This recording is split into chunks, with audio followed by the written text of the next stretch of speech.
In this video, we are going to see what is a waveguide bench or what is a waveguide circuit. Let us see first of all what is a waveguide. Look at this. A waveguide is a simple metallic tube and it has something called as mouth. The input of the tube is called as a mouth. It is a rectangular waveguide. This is the fundamental piece used for wave processing. Now, this is a simple waveguide piece. For wave processing, we have waveguide based devices which are there in front of you. Let us see the first device.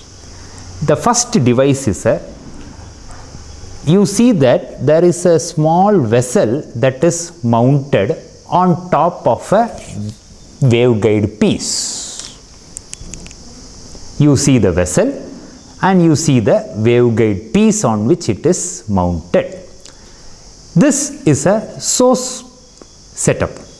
The gray vessel is a source and that wave is input into the waveguide piece. Let us take the next device. It is called as an isolator. You see this isolator? You see there is an arrow mark there. We will explain that. Let us see the other side. Yeah, you have, it's a two-port device. Port 1 and port 2.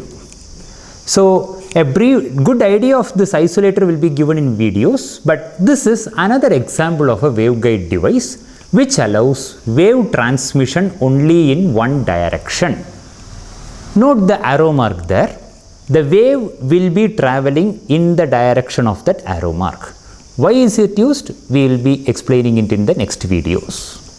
Next, let us have another device. This is called as attenuator. This is also a two-port device. You have port 1 and a port 2. And there is a screw gauge based arrangement. Now, as you rotate the screw gauge, in a separate video, we will be showing the full working. Now, let us have it. As you rotate the screw gauge, a dielectric piece enters the waveguide and attenuates the wave. This is one method of attenuating an electromagnetic wave in a waveguide. Let us take that big cylindrical device. This is called as frequency meter. This is also a two-port device, port 1 and port 2. And you have a big cylindrical setup on top of it. This is a waveguide based frequency measurement system. The explanation will be given later. I am just giving you how the waveguide based devices are there. Let us get introduced to the idea of a detector. Detector is a one-port device. As you see there, there is only one port there and there is a provision for taking output through a probe.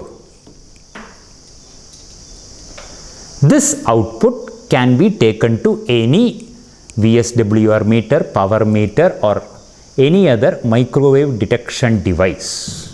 So, this is another way of using waveguides to create a device to detect the wave.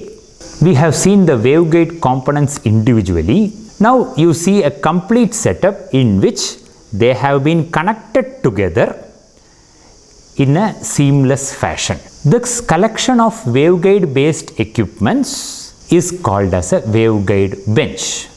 You have stands available in the lab. These are all height adjustable stands and as you can see in the setup, they are used to support the waveguide system. So, how do we connect two waveguide components? You see two waveguide components there. How do we connect it? It is just like connecting two pipes. We connect it like this. So, the care to be taken is the mouths of the waveguide should align. There is always a mistake that we connect it like this. Students unknowingly do it in the lab. Look at this connection. This is a good example of how you should not connect. Let us see how the mouths are aligned. They are not aligned in the correct fashion. So the correct fashion should be the mouths should be aligned and they should be connected. So how are the two components going to be intact? We are going to use the typical screw arrangement to keep them connected.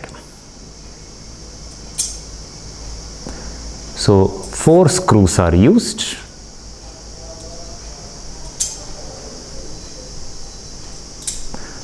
And they are tightened with the help of nuts.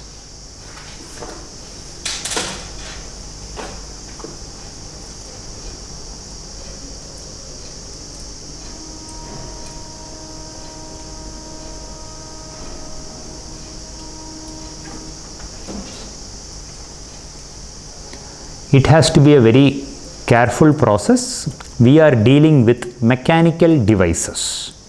So be patient. The things are costly in this lab. We should be careful while connecting them. Handling these waveguide devices requires utmost care. A small change in the dimensions could affect the wave properties.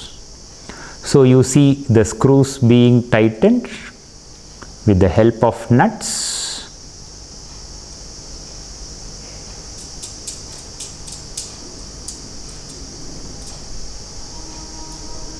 And now you have got two components completely connected.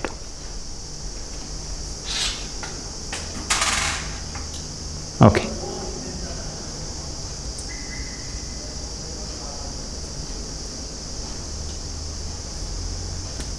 Now this is a perfect connection. 4 screws tightened by the nuts.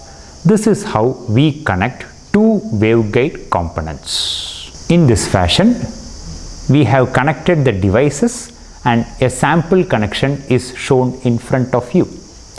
See how the devices have been tightly screwed and connected.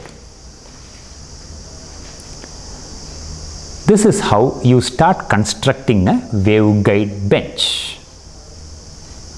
And the entire waveguide bench is for your view.